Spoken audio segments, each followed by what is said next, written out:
नमस्कार. आपण आज एक वेगळ्या विषयावरती बोलणार आहोत. असा विषय की तो खूप दुर्लक्षित आहे, पण तो महत्त्वाचा आहे. संत परंपरेमध्ये निवृत्तीनाथ, ज्ञानेश्वर महाराज, सोपानदेव, मुक्ताई हे सगळ्यांना परिचित आहेत. हे भावंड म्हणून परिचित आहेत. संत सोपानदेव किंवा सोपान काका हे ज्ञानेश्वरांचं भावंड म्हणून सगळ्यांना माहिती आहे. पण त्यांच्याविषयीची अधिक माहिती कुणाला आहे? खूप क्वचित लोकांना. तर आज आपण असेच सोपान काका, ज्यांना प्रेमाने सोपान काका म्हणतात, खरं तर संत सोपानदेव यांच्याविषयीची माहिती घेणार आहोत. सोपान काका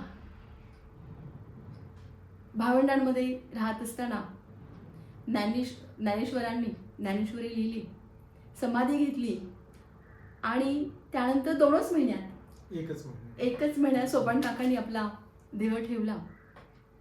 सोपान काकांचे अभंग आहेत आणि असे सोपान काका आज आपण जाणून घेणार आहोत. आज आपल्यासोबत आहेत अभय जगताप. नमस्कार. अभय जगताप IT मध्ये नोकरी करतात, सॉफ्टवेअर इंजिनियर आहेत आणि कीर्तन, प्रवचन या क्षेत्रातही ते आहेत.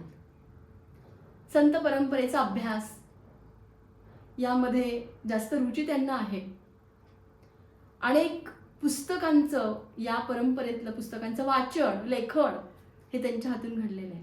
खरं तर हे खूप आनंददायी आहे, नाही का? IT क्षेत्रामध्ये काम करणारे सॉफ्टवेअर इंजिनियर आपण, आणि या क्षेत्रामध्ये आपण इतक्या आवडीने आलेलं आहे. हे फार तसं क्वचित दिसणारं चित्र आहे. इथे खूप लोक अशा या परंपरेचा अभ्यास करू इच्छित नाहीत. म्हणजे विकेंडचा एन्जॉय वगैरे हा त्यांना जास्त महत्त्वाचा वाटतो आणि त्या दृष्टीने मला तुम्ही खूप वेगळे वाटतात. तर सोपान काका म्हणजे सोपान काका यांच्याच गावचे आपण आहात, सासवड इथले आहात. मग तो प्रभाव मला वाटतं थोडासा आपल्यावरती आहेत आणि मला वाटतं आपले आजोबाई कीर्तन कार होते, तोही घरामध्ये थोडासा वारसा आहेच आहे.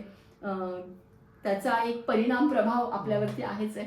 तर सोपान काकांकडे तुम्ही काय, म्हणजे कसे काय त्यांच्या सगळ्या या अभंग म्हणूयात किंवा त्यांची ज्ञान अजून आपल्याला घ्यायला हवं असं तुम्हाला वाटलं, हे काय म्हणजे नेमकं कारण काय होतं याला? मुळामध्ये वारकरी संप्रदायाची आवड होती, त्याबद्दल ओढा होता आणि पुढे डॉक्टर सदानंद मोरे सरांचं तुकाराम दर्शन वाचलं आणि त्यानंतर एक दृष्टी प्राप्त झाली की वारकरी संप्रदायातल्या ज्या अनेक गोष्टी आहेत त्याच्या मागे खूप लॉजिक आहे आणि त्या खूप महत्त्वाच्या आहेत. त्या काळानुसार त्यांनी तशा मुद्दामून घडवलेल्या आहेत आणि त्यामुळेच त्याचा प्रभाव अगदी आत्ताचे शाहू महाराज असतील, महात्मा फुले असतील, बाबासाहेब आंबेडकर असतील, न्यायमूर्ती रानडे या सर्वांवर पडलेलं आहे आणि ते तुकाराम दर्शनमध्ये मोरे सरांनी दाखवून दिलेलं आहे.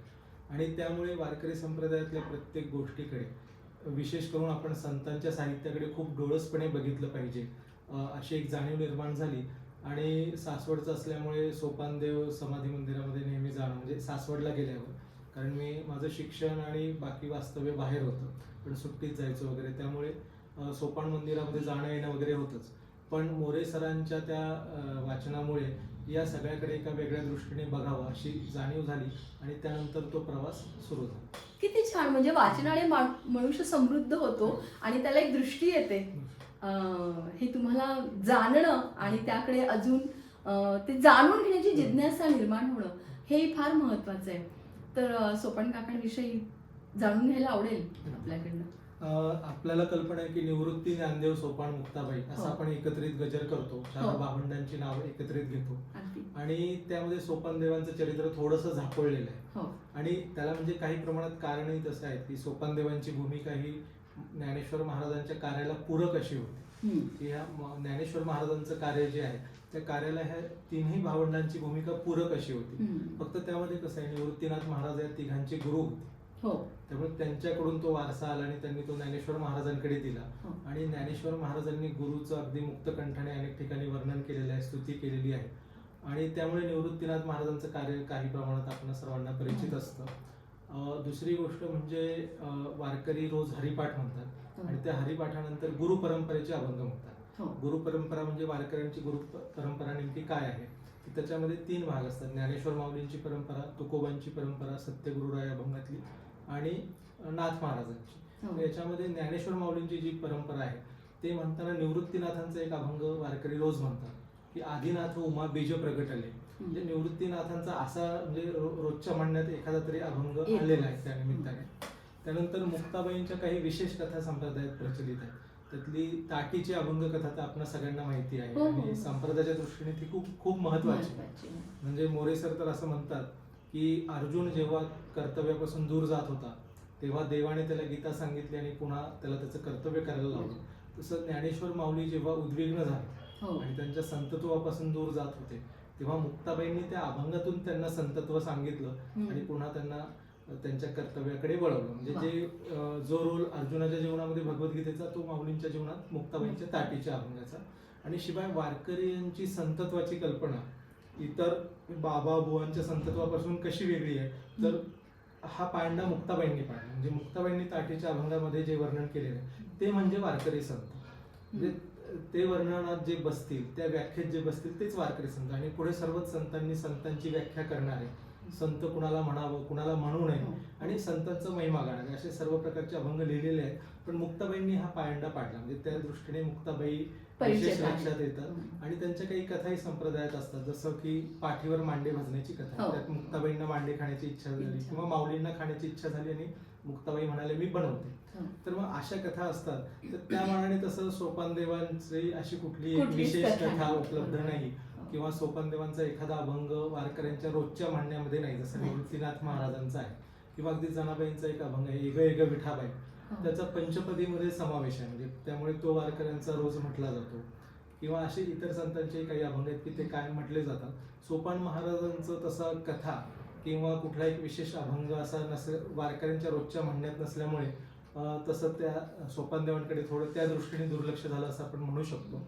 दुसरी गोष्ट तीर्थक्षेत्रांच्या दृष्टीने विचार केला आपण तर पुणे जिल्ह्यामध्येच आळंदी, देहू आणि सासवड हे तीनही क्षेत्र जवळजवळ आहे. त्यामुळे इथल्या वारकऱ्यांचा स्वाभाविकपणे पहिला ओढा आळंदीकडे, दुसरा देहूकडे आणि मग तिसरा सासवडकडे असं. त्यामुळे आळंदीला जेवढी गर्दी असते तेवढी रोज देहूला नसते आणि तेवढी असते देहूला तेवढी सासवडला नसते. अशा काही गोष्टी स्वाभाविकपणे होतात. त्यामानाने त्र्यंबकेश्वरला जसं निवृत्तीनाथ महाराज आहेत तिथं दुसरं तीर्थक्षेत्र नाही किंवा औरंगाबाद जवळ पैठणला एकनाथ महाराजांचं तीर्थक्षेत्र आहे. मग त्या त्या भागात तीच तीर्थक्षेत्र असल्यामुळे तिकडे वारकऱ्यांचं जाणं येणं बऱ्याच प्रमाणात होतं. आणि शिवाय माऊलींची पालखी आषाढी वारीला सासवडवरून जाते. त्यामुळे वारकऱ्यांच्या दृष्टीने चला आपली एकदा सासवडची वारी त्या निमित्ताने झालेली असते, दर्शन होत नाही. पालखीच्या निमित्ताने माऊलींची पालखी सासवडला येते तेव्हा वारकरी सासवडला येतातच. त्यामुळे समाधी सोहळ्याला पुन्हा स्वतंत्रपणे वारकरी जास्त प्रमाणात येत नाहीत. या काही अंगामुळे तीर्थक्षेत्र म्हणून सुद्धा वारकऱ्यांची गर्दी इतर वारकरी तीर्थक्षेत्रांच्या मानाने कमी असते. म्हणजे ह्या दोन गोष्टी आहेत ते काही कोणी हेतुपूर्वक केलं नाही पण झालं असं काही गोष्टींमुळे असं आपण. पण तरी नाथ संप्रदायामध्ये सोपान काकांचं महत्व कमी होत नाही अजिबात. तर ते तुम्हाला कसे भावले म्हणजे काय? म्हणजे आता सोपान देवांचं जे व्यक्तिमत्व आहे की आधीच पहिलं तर असं लक्षात येतं की ज्ञानेश्वर महाराजांच्या कामामध्ये पूरक भूमिका घ्यायची किंवा सेवकाची भूमिका घ्यायची असं एक सोपान देवांचं काम आहे. पण एक दोन ठिकाणी मात्र सोपान देवांचं वेगळं व्यक्तिमत्व आपल्या लक्षात येतं. आता काय आहे की या भावंडांना आता समाधी घेऊन 725 वर्ष झाली. मागच्या वर्षी सोपान देवांचा 726वा समाधी सोहळा झाला आणि यावर्षी जानेवारी महिन्यामध्ये 727वा समाधी सोहळा सोपान देवांचा होईल. आणि त्यामुळे काय झालं चरित्राची साधनं म्हणजे तशी कमीच उपलब्ध आहेत की समकालीन आपण साधनं ज्याला म्हणतो आणि उत्तरकालीनांनी लिहिताना सुद्धा ज्ञानेश्वर महाराजांना केंद्रस्थानी ठेवून याची रचना केलेली आहे चरित्रांची त्यांच्या. पण समकालीन साधनांमध्ये संत नामदेव महाराज हे महत्वाच्या व्यक्ती आहेत. नामदेव महाराजांनी ज्ञानदेवादी भावंडांचा चांगला परिचय होता. त्यांनी एकत्र तीर्थयात्रा केली आणि या संवादातून ज्ञानदेवादी भावंडांनी त्यांना त्यांच्या लहानपणीच्या काही गोष्टी सांगितल्या आणि यातून नामदेव महाराजांनी या भावंडांचं चरित्र अभंगातून लिहिलं. आणि हे चरित्र 3 भागामध्ये आहे, आदी, तीर्थावळी आणि समाधी. आदी प्रकरणामध्ये ज्ञानदेवादी भावंडांचं बालपण किंवा त्याच्या आधी सुद्धा त्यांच्या आईवडिलांचा विवाह, त्यांच्या आईवडिलांचं घराणं आणि मग विठ्ठलपंतांनी संन्यास घेणं, पुन्हा संसारात येणं, त्यांना वाळीत टाकणं, त्यांचा जन्म, हा सर्व भाग आदीमध्ये काही अभंगांमध्ये आलेला आहे. तीर्थावळी म्हणजे ज्ञानेश्वर महाराज आणि नामदेवराय तीर्थयात्रेला एकत्र गेले. त्यांनी मुख्यत्वे उत्तर भारताची यात्रा केली आणि या यात्रेच्या वर्णनाचे अभंग म्हणजे तीर्थावळी. आणि पुढे या चारही भावंडांनी संजीवन समाधी घेतली, त्याचं वर्णन म्हणजे समाधीचे अभंग. तसं 3 भागामध्ये या चारही भावंडांचं चरित्र नामदेवरायांनी लिहिलेलं आहे आणि ते एक मुख्य आणि आद्य साधन आहे आणि समकालीन साधन आहे या चारही भावंडांचं चरित्र समजून घेण्याचं. तर त्यामध्ये 2 ठिकाणी आपल्याला सोपानदेवांचा उल्लेख ठळकपणे आलेला आढळतो. नाही तर इतर बाबतीत जे ज्ञानेश्वर माऊलींचं चरित्र आहे तेच सोपान महाराजांचं चरित्र आहे. पण या 2 ठिकाणी जे सोपान महाराजांचं वेगळंपण जाणवतं ते आपण बघूयात.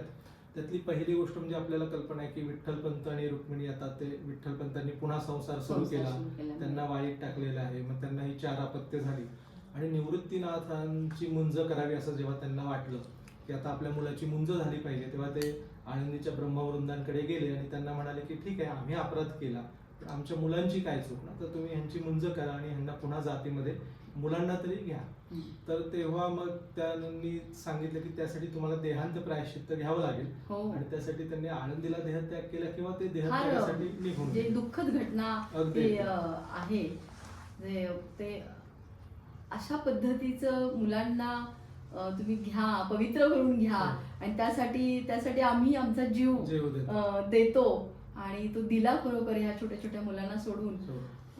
ही कल्पनाच म्हणजे अंगावर काटा आणते जेव्हा जेव्हा विचार करू ना तेव्हा. जे तुम्ही आता म्हणाला ना, जेव्हा जेव्हा विचार करू, पुन्हा पुन्हा विचार केला तरी त्याचं म्हणजे त्यातलं जे गांभीर्य भाव आहे तो कमी होत नाही. म्हणजे सोपान महाराजांचा समाधी सोहळा जो असतो त्यात समाधीच्या कीर्तनामध्ये दरवर्षी हे त्यांचं चरित्र सांगतात, तेव्हा अक्षरशः लोक रडत असतात. म्हणजे आता आपल्याला कल्पना असते हा भाग सांगण्यात बरेच जण कंट्रोल करतात, पण ते अश्रू आणावं लागतात कारण की हा भागच तसा आहे. म्हणजे जेव्हा दुसऱ्या दिवशी ते वर्णन करतात की आता सकाळी भावंड उठली आणि विठ्ठलपंत नाहीत, आई नाहीत, वडील नाहीत, फक्त निवृत्तीनाथांना जाताना कल्पना दिलेली होती.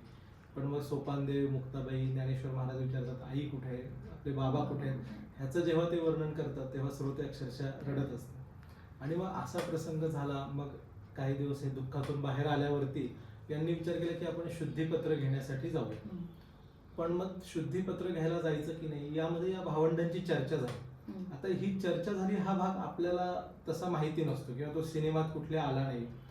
तर हा भाग मात्र नामदेव महाराजांच्या अभंगामध्ये आलेला आहे आणि त्यामध्ये निवृत्तीनाथांनी अशी भूमिका घेतली की आपण मुक्त आहोत, आत्मा मुक्त आहे ना, आत्म्याला कुठलं बंधन नाही, मी कुठेही बद्ध नाही, मला वर्ण नाही, मला रंग नाही, मला जात नाही, मी स्त्री नाही, पुरुष नाही, कुठल्याही रूपाने मी बद्ध नाही. त्याच्यामुळे आम्हाला ह्या शुद्धीपत्राची गरज नाही. अर्थात हा एक वेगळा विचार आहे. जेव्हा तुम्हाला समाजात राहून काम करायचं असतं तेव्हा तुम्हाला त्या समाजाच्या चौकटीमध्ये राहावं लागतं किंवा ती चौकट मोडायची असेल तर तशी तात्विक चर्चा करावी लागते. म्हणजे आपल्याला कल्पना आहे की साने गुरुजींनी जेव्हा विठ्ठल मंदिर दलितांना प्रवेश मिळावा म्हणून आंदोलन केलं, उपोषण केलं, तेव्हा महात्मा गांधींनी या उपोषणाला आधी विरोध केला होता. त्यांचं म्हणणं आता आपलं काँग्रेसचं राज्य येणार आहे, ब्रिटिशांचं राज्य गेलं, आपणच कायदे करणार आहोत, तर कायदे करून सर्व मंदिरात आता आपण प्रवेश देणारच आहोत. पण साने गुरुजी म्हणाले त्याच्या आधी चर्चा झाली पाहिजे, समाजमन ढवळून निघालं पाहिजे, तरच लोकांचं मन आणि मत परिवर्तन होईल. म्हणजे कायद्याने आपण काही गोष्टी करू पण त्या लोकांच्या मनातून जातील का, त्यासाठी त्यांचं ते उपोषण होतं की नेमका संत विचार काय. तर तसं ज्ञानेश्वर महाराजांची भूमिका होती की आपण लोकांशी बोललं पाहिजे, आपण शुद्धीपत्र मागायला गेलं पाहिजे. म्हणजे निवृत्तीनाथांची जी भूमिका होती ती निवृत्तीपर होती, पण समाजात राहून जर काम करायचं असेल तर आपल्याला काही गोष्टी केल्या पाहिजेत असं माऊलींचं मत होतं. आणि माऊलींच्या मताच्या आधी सोपानदेवांनी सुद्धा एक वेगळा विचार मांडलेला आहे. म्हणजे निवृत्तीनाथांचा विचार अध्यात्मपर आहे की मी मुक्त आहे, खरं सोपानदेवांवरतीच जास्त मी मुक्त आहे. माऊलींचा विचार आहे समाजात राहताना हे करायचं. सोपानदेवांनी तिथे ऐतिहासिक विचार मांडलेला आहे की सोपानदेव म्हणतात की आपल्या ऐतिहासिक परंपरेत अशा अनेक व्यक्ती होऊन गेल्या ना की ज्यांचं कुळ आणि वर्ण आत्ताच्या ज्या समाजाच्या व्याख्या आहेत, समाजाच्या ज्या कल्पना आहेत त्याच्यामध्ये त्या व्यक्ती बसत नाहीत किंवा त्या दृष्टीने तुम्ही त्यांना चांगल्या कुळातल्या व्यक्ती म्हणू शकत नाही. मग तुम्ही आमच्या कुळाचा का विचार करता, तुम्ही आमचा विचार करा. आमचं कुळ गौण आहे, आम्ही कुठल्या जातीत जन्माला आलो ते महत्वाचं नाही. आणि त्या अभंगात सोपानदेवांनी इतका सुंदर विचार सांगितलाय. ते म्हणतात व्यास आणि वाल्मिकी कोण कुळ त्यांचे तैसेचे आमुचे सोपान म्हणे. म्हणजे व्यास आणि वाल्मिकी कुठे त्यांचं कुळ माहितीच नाहीये काय. वाल्मिकींनी रामायणासारखा ग्रंथ लिहिला आणि व्यासांनी महाभारत, आणि श्रीमद भागवत पुराण 18 पुराणांची रचना केली. हो. म्हणजे हे रामायण महाभारत भागवत हे जे हिंदूंच्या मनावर राज्य करणारे मोठे ग्रंथ आहेत. आणि राम आणि कृष्णाचं चरित्र म्हणजे जे आराध्य दैवत आहे, आणि याच्याशिवाय शिवपुराण, देवी पुराण या रचना सुद्धा व्यासांनी केलेल्या आहेत. म्हणजे आपण वेद उपनिषद ही परंपरा आहे, पण त्याचा आपला इतका परिचय नसतो. पण आपला परिचय कशाशी आहे, रामायण महाभारत भागवत यातल्या कथांशी. तर ज्या कथातून आपल्याला धर्म कळला, ह्या सर्व गोष्टी या व्यास आणि वाल्मिकींनी रचलेल्या आहेत. तर ह्यांचं जे कुळ आहे तेच आमचं कुळ आहे, असं सोपान महाराज म्हणतात. आता आपल्याला वाल्मिकींच्या कुळाची कल्पना आहे की वाल्मिकी पूर्वायुष्यात दरोडेखोर होते. वाल्याचा वाल्मिकी झाला असं आपलं प्रसिद्ध हेच आहे. आणि व्यासांचं कुळाचा जर विचार केला तर त्यांचे वडील पराशर होते, आणि ते पराशर मुनी एकदा कुठे वनात गेले, त्यांना नदी पार करायची होती, आणि त्या ठिकाणचा नावाडी बाहेर गेला होता. म्हणून त्या नावाड्याची जी मुलगी होती योजनगंधा किंवा मत्स्यगंधा, तर ती म्हणाली मी तुम्हाला नावेतून पलीकडे नेते, आणि तिच्याशीच विवाह न करता त्यांना जी संतती झाली ती म्हणजे व्यास. म्हणजे त्यांच्या आईवडिलांचा विवाह झाला नव्हता. बघा मग सोपान काका काय चुकीचं बोलले की आम्हालाच काम, हे परंपरा तर अशी आहे मग आम्हीच का, म्हणजे सोपान काकांचं काही चुकलं नाही म्हणजे, आणि त्या वयात त्यांनी ही मांडणी करणं, परंपरेचं भान असणं, त्या परंपरेतून हा प्रश्न विचारणं, आणि ते धाडस, आणि त्या परंपरेशी स्वतःला जोडून घेणं, की व्यास आणि वाल्मिकींशी स्वतःला जोडून घेणं, कुळाला महत्व न देणं, त्या सगळ्या गोष्टी अत्यंत लहान वयात सोपानदेवांनी हा प्रश्न विचारलेला आहे. खरं ही अनटोल्ड स्टोरी म्हणूया आपण. सोपान काकांनी अशा पद्धतीचं धाडस केलं, व्यवस्थेला प्रश्न विचारला. आणि मग आता कसं होतं की जे सोपानदेवांचं पारंपरिक पद्धतीने चरित्र कथन होतं त्यामध्ये हा मुद्दा म्हणावा तेवढा समोर येत नाही. पण मी मोरे सरांच्या एका व्याख्यानात हे ऐकलं, आणि मग आल्यावर सोपान महाराजांचे सगळे अभंग बघितले, पण त्यात कुठे सापडेना. नंतर लक्षात आलं की नामदेव रायांनी ह्या भावंडांचं जे चरित्र लिहिले त्यामध्ये सोपानदेवांनी काय संवाद केला हा म्हणजे याचा उल्लेख नामदेव रायांच्या अभंगामध्ये आलेला आहे. तर हा म्हणजे ह्या ज्ञानदेवादी भावंडांच्या चरित्रातला महत्वाचा भाग आहे, कारण इथे तात्विक चर्चा या तीनही भावंडांची झालेली आहे. मुक्ताबाईंनी अर्थात इथे काही मत मांडलेलं नाही त्यांचं, पण याच्यामध्ये हे सोपानदेवांचं हे एक महत्वाचं मत आहे की कुळाला महत्व देऊ नये. आणि हे मी नवीन सांगत नाही, तर ही आमची परंपरा आहे. म्हणजे अनेकदा परंपरेतून लोक काही गोष्टी शोधतात की स्वातंत्र्यपूर्व काळात सुद्धा काही समाज सुधारणांवरती चर्चा व्हायची, विधवा विवाह वगैरे, तर त्यावरती एक प्रवाह असा होता की तो पुराणातले दाखले द्यायचा की नाही हे पहिल्यापासून चालू आहे, त्यामुळे तुम्ही ह्याला विरोध करू नका. आणि ही बाजू सुद्धा पुढे आणणं महत्वाचं असतं, मग लोकांना ते पटतं. तर सोपान महाराजांचा हा एक विचार अगदी क्रांतिकारी असा वाटतो. आणि अलीकडच्या काळात जे एक काव्य आहे की ज्ञानी याचा वा तुकयाचा तोच माझा वंश आहे, माझी या रक्तातही ईश्वराचा अंश आहे. ते त्या काव्याशी जुळणार म्हणजे हे सोपानदेवांचं आधीचं काव्य की त्यांनी या परंपरेशी व्यास आणि वाल्मिकींच्या परंपरेशी जोडून घेतलेलं आहे. आणि ते फक्त ते रामचरित्र गाणारे किंवा कृष्णचरित्र गाणारे म्हणून नाही, तर त्यांच्या कुळाविषयी सुद्धा त्यांनी काही सांगितलेलं आहे. आणि त्याच्यामध्ये कुळाला महत्व देऊ नका, त्यांचं चरित्र त्यांचं कार्य बघा असं सोपान महाराज आपल्याला सांगतात. आणि ते स्वतः सुद्धा त्यांनी स्वतःबद्दल तेच सांगितलेलं आहे. अर्थात पुढे ज्ञानेश्वर महाराजांचा जो विचार होता किंवा वारकरी संप्रदायाची जी एकूणच रचना आहे की समाजात राहूनच आपल्याला कार्य करायचं. नाथपंथामध्ये काय होतं, गृहस्थाश्रमाला मान्यता नाही, तसं ह्यांचं नाही. यांना गृहस्थामध्ये राहून समाजामध्ये राहूनच काम करायचं होतं, त्यामुळे मग ते शुद्धीपत्र मागायला गेले, हा एक पुढचा भाग झाला. पण हा सोपान महाराजांचा एक वेगळा विचार आहे. आणि दुसरा अजून एक उल्लेख सोपान महाराजांचा या चरित्रासंदर्भात येतो, तो म्हणजे जेव्हा ज्ञानेश्वर महाराजांनी समाधी घेतली, सोपान महाराजांनी समाधी घेतली आणि निवृत्तीनाथ आणि मुक्ताबाई पुढे निघाले, तेव्हा मुक्ताबाईंनी एका ठिकाणी आपल्या आयुष्यातल्या जुन्या आठवणी सांगितलेल्या आहेत. तेव्हा त्या काय म्हणतात, तात आणि मात गेलेसे येथून तेव्हा आम्ही लहान पांडुरंगा, निवृत्ती ज्ञानेश्वर पोरांनाचे अन्न सोपान सांभाळी मजला. म्हणजे त्यामध्ये जेव्हा आई आणि वडील निघून आम्हाला सोडून गेले तेव्हा आम्ही खूप लहान होतो, त्या देवाशी संवाद साधताय. आणि मग तेव्हा आमचं जीवन कसं होतं, निवृत्ती ज्ञानेश्वर कोरांनाचे अन्न, हे दोघं मोठे भाऊ होते ना, ते कोरांना मागायला जायचे. बरं, गावात त्यांचा खूप अपमान व्हायचा ना, म्हणजे एकदा अशाच अपमानाने उद्विग्न होऊन माऊली येऊन ताटी लावून बसले होते. त्यामुळे बहुधा ह्या दोघा भावांना घेऊन जाणं, त्यांनी ते टोमणे ऐकावं असं त्यांना वाटत नसावं, त्यामुळे ते ह्या दोघांना घरी ठेवायचे. आणि मुक्ताबाईंचं वय काही 3-4 वर्षाचं असेल, सोपानदेव 6 वर्षाचे. मग ते सोपानदेवांनी मुक्ताबाईंची समजूत काढून त्यांना समजवायचं, असं त्यांचं बालपण गेलेलं आहे. म्हणजे मुक्ताबाईंना सांभाळणं हा एक त्यांचा महत्वाचा रोल. आणि त्याची आठवण मुक्ताबाईंनी सोपान महाराजांच्या समाधीनंतर सांगितलेली आहे. म्हणजे ह्या त्यांच्या चरित्रातल्या 2 मुख्य महत्त्वाच्या घटना की ज्यांचा समकालीन संदर्भामध्ये उल्लेख झालेला आहे. आणि त्यातली तर एक वैचारिक कृती म्हणून खूप महत्त्वाची घटना आहे जी व्यास आणि वाल्मिकी कोण त्यांची, आणि दुसरी सुद्धा त्यांचे कौटुंबिक संबंध कसे होते हे सांगणारी जी दुसरी घटना आहे की मुक्ताबाई सोपानदेवांचा जो उल्लेख करतो. बाकी मग त्यांचं चरित्र असं हे ज्ञानेश्वर महाराजांच्या चरित्रातच विलीन झालेलं आहे, कारण ते पूरक कार्य करावं अशी त्या तिघांची भूमिका होती. म्हणजे आळंदीला जन्म, तिथे बालपण, शुद्धीपत्राच्या निमित्ताने पैठणला जाणं, तिथे मग ज्ञानेश्वर तिथून निघाल्यावरती ज्ञानेश्वर महाराजांनी नेवाशाला गीतेवर ज्ञानेश्वरी हे भाष्य करणं, पुढं अमृतानुभवासारखा ग्रंथ रचणं, त्या कृती त्यांनी केल्या. आणि मग पुढे आळंदीला येऊन त्यांनी समाधी घेतली. त्यापूर्वी ते उत्तर भारतात गेले, नामदेवरायांबरोबर तीर्थयात्रा केली आणि पुढे ज्ञानेश्वर महाराजांनी आळंदीला समाधी घेतली. किती पण भावंडांमधलं प्रेम ना, अगदी 1 महिन्यातच सोपन काका किंवा पुढे सोपन महाराज पुढे समाधीस्थ झाले.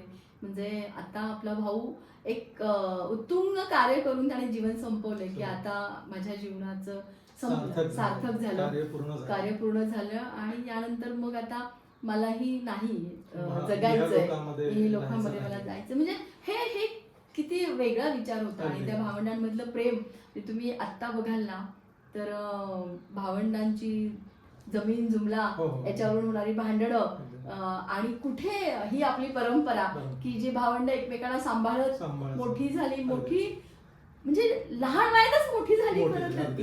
म्हणजे एवढी समज त्यांना आली, अभंग रचलं. आणि तुम्ही जे म्हणालात ना मगाशी की मुक्ताबाई देवाशी संवाद, तर मला ना असं वाटतं की संवाद करायला कोण होतं? समाजाने वारीत टाकलंय, लोक अपमान करतायत, तर मग कोणी का असेल ना तो की जो एक अज्ञात असेल काहीतरी, तर त्याच्याशी मी बोलेल. हा विचार म्हणजे देव आहे नाही हा खूप वेगळा विषय, पण मी त्याच्याशी बोलेल, एक मनात काहीतरी ठेवेल आणि मी त्याच्याशी संवाद साधेल. हा विचारही खरं तर खूप काही वेगळा आहे की मला संवाद साधायचा आहे. मला हे लोक नाही आहेत की जे समजून नाही घेते, तर मला असं कुठेतरी अज्ञान आहे पण तो मला समजतो. हा भाव त्या वयात येणं, लहान वयामध्ये येणं, हे पण किती ग्रेट होते. प्रश्नच नाही. म्हणजे वयाच्या मानाने ते खूपच पुढे म्हणजे मोठे झालेले होते, काळाच्या पुढे गेले. त्यामुळेच म्हणजे ज्ञानेश्वरी ही खरोखर ज्ञानेश्वर माऊलींचीच रचना आहे की काय असा प्रश्न काहींना पडतो. इतकं म्हणजे हे आश्चर्यमय आहे. आणि मग ज्ञानेश्वर महाराजांनी कार्तिक वद्य त्रयोदशीला आळंदीला समाधी घेतली. आळंदी हे त्यांचं गावच होतं, मूळ म्हणजे आजोळचं गाव होतं. मूळ गाव त्यांचं आपेगाव वडिलांच्या बाजूने. पण काय, वडिलांचे आई वडील गेल्यावरती त्यांचे जे आजोळचे आजोबा होते ते जावयांना म्हटले तुम्ही इकडेच राहायला चला आळंदीला, तुमची तशी विरक्त वृत्तीच आहे, आमची कुलकर्णी पद आहे तर, आणि आम्हाला एकुलती एक मुलगी आहे, आणि म्हणून ते आळंदीला आले. मग ही समाधी झाल्यावर 1 महिन्याने मार्गशीर्ष वद्य त्रयोदशीला सोपान महाराजांनी समाधी घेतली. आता समाधीची कल्पना कशी आहे की या 4ही भावंडांना जो अनुग्रह झालेला आहे तो नाथ पंथाचा अनुग्रह आहे. आणि नाथ पंथामध्ये योगाला महत्व आहे, योगिक क्रिया, कुंडलिनी जागृती वगैरे. आणि ही परंपरा निवृत्तीनाथांनी सांगितलेली आहे, ज्ञानेश्वर माऊलींनी सांगितलेली आहे. आदिनाथ गुरु सकळ सिद्धांचा, मच्छिंद्रतयाचा मुख्य शिष्य, मच्छिंद्राने बोधक गोरक्षासी केला, गोरक्ष ओळला गहिनी प्रती, गहिनी प्रसादे निवृत्ती दाता ज्ञानदेवा सार चोजविले. गहिनीनाथांनी निवृत्तीनाथांना उपदेश केला आणि निवृत्तीनाथांनी आपल्या 3ही भावंडांना उपदेश केला. आणि आश्चर्य म्हणजे गहिनीनाथांनी त्यांच्या आई वडिलांना आणि आजोबांना सुद्धा उपदेश केला होता, कारण गहिनीनाथ दीर्घायुषी होते. नाथ परंपरेत असणं, योगिक क्रिया करणं आणि त्यामुळे तब्येत व्यवस्थित असणं, अत्यंत दीर्घायुषी होते. आणि त्यांनी ज्ञानेश्वर महाराजांच्या आजोबांना गोविंद पंत, वडील विठ्ठल पंत आणि पुन्हा निवृत्तीनाथ अशा 3 पिढ्यांना एका घरातल्या उपदेश केला होता. किंवा जुना उपदेश असल्यामुळेच ही मंडळी सुद्धा तिकडे पोहोचली की बाबा ही आपली परंपरा आहे आणि आपण हिचं जागरण केलं पाहिजे. आणि अर्थात नाथ परंपरेबद्दल आपण जे अनेक गोष्टी ऐकतो, पण त्याहून वेगळा विचार म्हणजे निवृत्तीनाथांनी सांगितलेलं की आम्हाला कृष्ण नाम दिलेलं आहे त्यांनी. निवृत्ती गहिनी कृपा केली पूर्ण, कुळ हे पावण कृष्ण नामे, की म्हणजे ही जी परंपरा आहे हाच उद्देश आम्हाला तिकडनं आलेला आहे. आणि त्याच्यामध्ये योगाला काही एक महत्व असतं. पुढे अशी एक कथाही आहे तीर्थावळी प्रकरणामध्ये की एका ठिकाणी राजस्थानात पाणी नव्हतं, विहिरीत अगदी खाली थोडं पाणी आहे, पण जाणार कसं खाली. तर ज्ञानेश्वर महाराज योगाने एक सूक्ष्म जंतूचं रूप धारण करून आत जातात, पाणी पिऊन येतात. नामदेवरायांना म्हणतात तुला तसं करायचं का? नामदेवराय म्हणतात की मला भक्ती मार्ग सोडून दुसरे योग वगैरे हे कदाचित कथा असू शकते, रूपकात्मक कथा असतात, पण रूपकात्मक त्यातून कथा काही आहे ते. तुम्हाला संदेश दिलेला असतो. संदेश दिलेला आहे. नामदेव म्हणजे काय म्हणतात की नाही, ह्या मला कथा प्रत्यक्ष घडल्यात की नाही ह्याला नाही. कोणी साक्षीदार नाही, साक्षीदार. पण यातनं एक वेगळ्या पद्धतीचा संदेश संदेश आहे. किंवा ती एक महत्वाची क्रिया महत्त्वाची. आहे आणि ती तुमच्या जीवनामध्ये महत्वाची आहे, जी तुम्हाला जीवन दर्शन घडवायला मदत करते. आणि मग असं. त्यातच एक समाधी अंग ह्या योगामध्ये, हां. त्यामध्ये हे योगी समाधीमध्ये जातात आणि ते समाधी अवस्थेतच जिवंत राहतात अशी कल्पना आहे. त्यामुळे या समाधीला संजीवन समाधी म्हणण्याची हो पद्धत हो आहे. हो. आणि ती समाधी शक्यतो कुठे घ्यायची की असं खाली भुयारात किंवा तळघरात घ्यायची. हां. म्हणजे ज्ञानेश्वर महाराजांची जी समाधी आहे हो. तर त्या भुयाराचं तळघराचं दार म्हणजे त्या सिद्धेश्वरासमोरच्या नंदीच्या खाली आहे. हां. तो नंदी हलवला, तिथे त्या तळघराचं दार होतं, तिथून ते आत गेले आणि जिथे समाधीस्थ झाले त्याच्यावरती ही समाधी बांधली. त्याप्रमाणे सोपान महाराजांच्या मंदिरामध्ये म्हणजे ह्या तीनही भावंडांनी शंकराच्या मंदिरात समाधी घेतलेली आहे.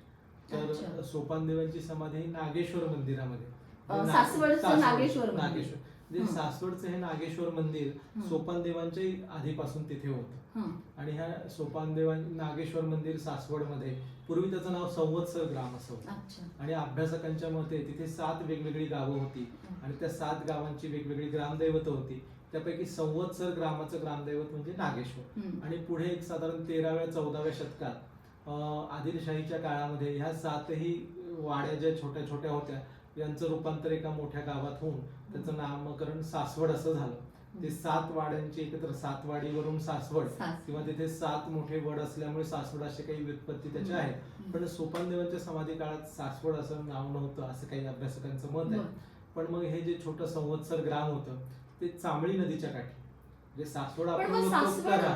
सासवडचीच हे का म्हणजे निवड का केली? निवड सासवडचीच आता का? त्यामध्ये 2 भूमिका आहेत. एक भूमिका काय की वेगवेगळ्या ठिकाणी समाधी घ्यायची, हं. म्हणजे त्यामुळे त्या त्या भागामध्ये संप्रदायाचा प्रचार प्रसार व्हावा, म्हणजे हो. एकत्रित समाधी न घेता हो. किंवा पंढरपुरातच समाधी न घेता वेगवेगळ्या ठिकाणी घेतल्यामुळे तिथे एक वारकरी केंद्र व्हावं आणि त्या निमित्ताने जागृती व्हावी. वा. आणि याशिवाय त्याचं एक पौराणिक महत्व नामदेवांनी सांगितलेलं. म्हणजे तुम्ही जसा प्रश्न विचारला तसं नामदेव महाराज विठ्ठलाला विचारतात की देवा इथे का समाधी का घ्यायची? म्हणजे तेच मग ठिकाण. त्याचं काही पौराणिक महत्व त्यांनी सांगितलेलं. त्याच्यात 2 गोष्टी सांगितल्या की पूर्वी इथे ब्रह्मदेवाने तप केलं हो. आणि परंपरेने सोपानदेव हे ब्रह्मदेवाचे अवतार मानलेले आहेत. म्हणजे अच्छा. निवृत्तीनाथ शंकराचे अवतार, हां. ज्ञानेश्वर महाराज विष्णूचे आणि सोपानदेव ब्रह्मदेवाचे. ते मला कसं वाटतं माहितीये का याच्यामध्ये, कारण सामान्य माणूस आहे ना, तो भीतो कशाला, घाबरतो कशाला, तर देवाला घाबरतो. देव.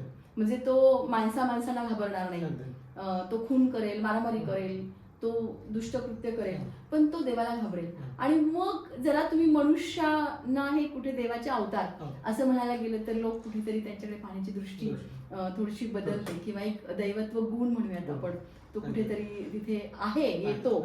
आणि मग तुम्ही देव कशाला म्हणणार, तर हे बघा सोपान देव, हे बघा हे ज्ञानदेव, हे असं थोडीशी त्याची मला वाटतं एक वैचारिक मांडणी अगदी. अशी असू कारण शकते, बहुतेक नाही का? इतर सर्व संत सुद्धा पूर्वावतार पुराचे वगैरे आहेत, अशा काही हां, कल्पना कल्पना संप्रदायामध्ये आहेत. हम्म.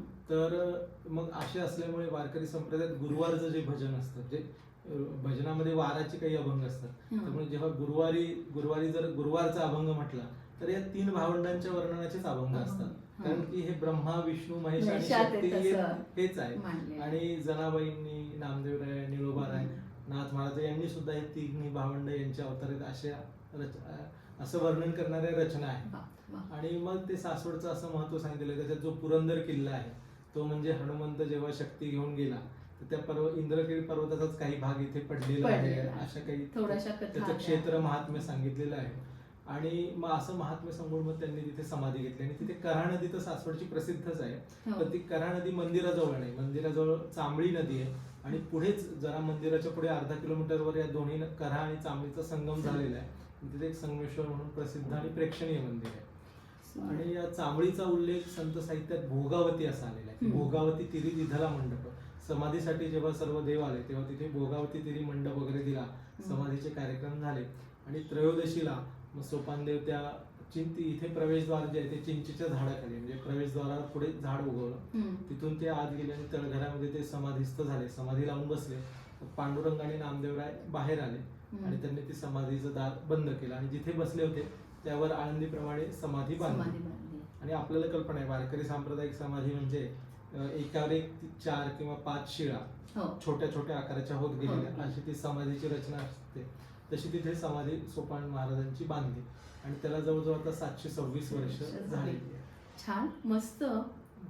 अभय जिने आपल्याला असं सगळीकडे फिरून आणलंय, जे सोपान काका, सोपान महाराज, संत सोपानदेव या बाजूलाही आपण खूप असं फिरलो आणि प्रचंड अभ्यास त्यांचा या सगळ्या विषयावर आहे. हे एका मुलाखतीत न संपणारी गोष्ट आहे, पण किमान त्या विषयाला आपण सुरुवात केली, हात घेतलाय आणि या निमित्ताने सोपान काकांविषयीच्या, म्हणजे सोपान काका हे खूप जवळचे वाटते नाही का. काका म्हणजे त्यांना खूप प्रेमाने लोक काका म्हणायचे, म्हणजे ते देव संत यापेक्षा हे खूप घरातलं असं वाटतं. आणि त्यांच्याविषयीच्या आठवणी असल्यामुळे आपण काढल्या, त्यांच्या स्मृती आपण जागृत केल्या. तुम्ही खरं याविषयी बोललात, मी तुमचे खूप आभार व्यक्त करते आणि तुमच्या पुढच्या वाटचालीला शुभेच्छा देते. धन्यवाद. इतका सुंदर विषय श्रोत्यांपर्यंत नेण्यासाठी तुम्ही मला इथे बोलवलं आणि तो श्रोत्यांपर्यंत पोहोचवण्याची संधी दिली, त्याबद्दल तुमचे आणि तुमच्या चॅनलचे आभार. धन्यवाद. थँक्यू.